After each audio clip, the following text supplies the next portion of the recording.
पाञ्चजन्यं ऋषिकेशो देवदत्तं धनञ्जयः पौण्ड्रं दद्मौ महाशङ्खं भीमकर्मावृकोदरः अनन्तविजयं राजा कुन्तीपुत्रो युधिष्ठिरः नकुलः सहदेवश्च सुघोषमणिपुष्पकौ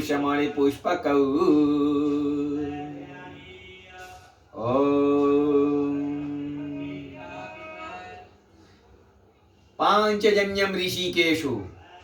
ऋषिकेश माने जो अंतर्यामी है, जो इंद्रियों का भी स्वामी है, अंतर्यामी है। उस अंतर्यामी पार ब्रह्म परमेश्वर सच्चिदानंद घन द्वारकेश भगवान श्री कृष्ण ने अपना पांचजन्य शंख बजा दिया। अंतर्यामी है और वो ऐसा बजाया कि पूरी सृष्टि जो है गुंजायमान हो गई, शंखनाद ऐसा हुआ। और उसी पांचजन्य का जो गुंजन किया गीता माता के अध्याय के रूप में, वो किया महाराष्ट्र की पुण्य भूमि से लोकमान्य तिलक ने, विनोबा भावे जी ने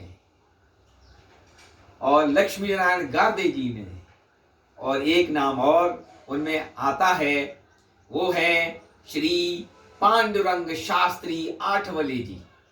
पांडुरंग शास्त्री आठवले जी।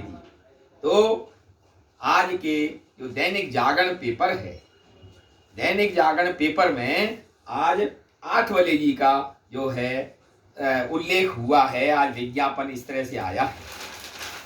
तो आठवले जी के बारे में जो बताया गया है इसमें कि आठवले जी का जन्म 19 अक्टूबर को 1920 में हुआ था, सन 1920 में।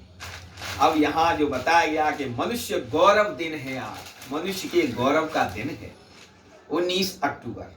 भगवान सिर्फ, उनका कहना था आठवले जी का, कि भगवान सिर्फ आकाश में नहीं, सिर्फ मंदिर में नहीं है, वह तेरे भीतर है।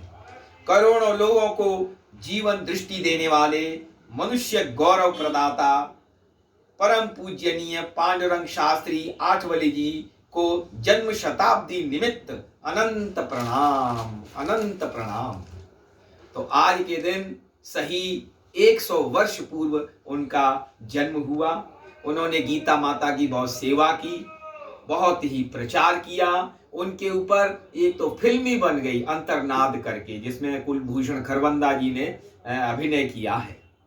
तो आठवले जी को अनंत कोटि कोटि सादर प्रणाम, जिन्होंने गीता माता के प्रचार प्रसार में इतना अधिक भक्ति भाव से भगवान की वाणी का प्रचार किया।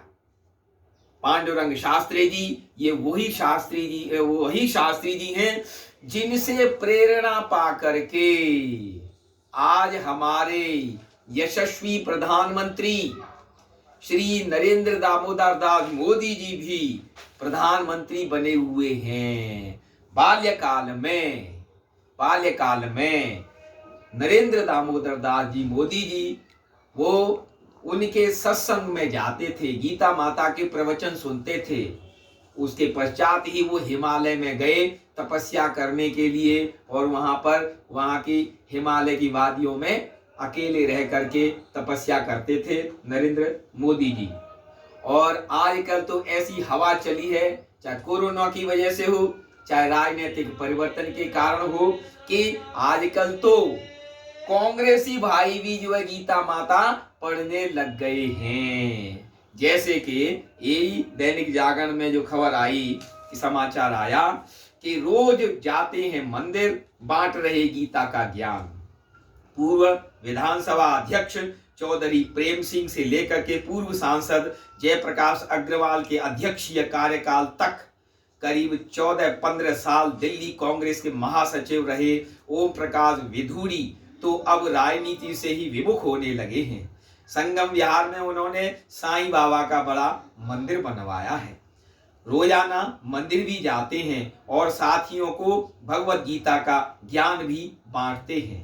फेसबुक पर भी रोज गीता के किसी एक अध्याय का भावार्थ समझाते हैं और कहते हैं कि गीता का ज्ञान सही मायनों में जीवन पथ पर आगे बढ़ने का संदेश देता है। ओम प्रकाश विदुरी जी का कहना है। तो भैया जब कांग्रेसियों का भी जब मन गीता माता की ओर आ गया तो समझ लीजिए ये कलयुग भी तिरोहित हो जाएगा, सतयुग त्रेता द्वापर की बात हो जाएगी। इतना अच्छा माहौल बनेगा और सभी राजनीतिक पार्टियां गीता माता का ये संकल्प लें और उसका अध्ययन करें, उसका प्रचार प्रसार करें, क्योंकि गीता सुगीता कर्तव्या किमन्येह शास्त्र विस्तरः या स्वयं पद्मनाभस्य मुख पद्माद्विनिसृता। गीता वो सुगीता है और किसी अन्य शास्त्र की आवश्यकता नहीं है, क्योंकि वो पद्मनाभ ने स्वयं ही अपने मुख पद्म से जो है जिसका गायन किया है कुरुक्षेत्र के रणांगन में और विजय दिलाई है। जो गीता पढ़ेगा वह स्वयं अपने आप में अर्जुन के सदृश बन जाएगा और विजयी होगा। बोलिए श्री वृंदावन विहारी लाल की जय।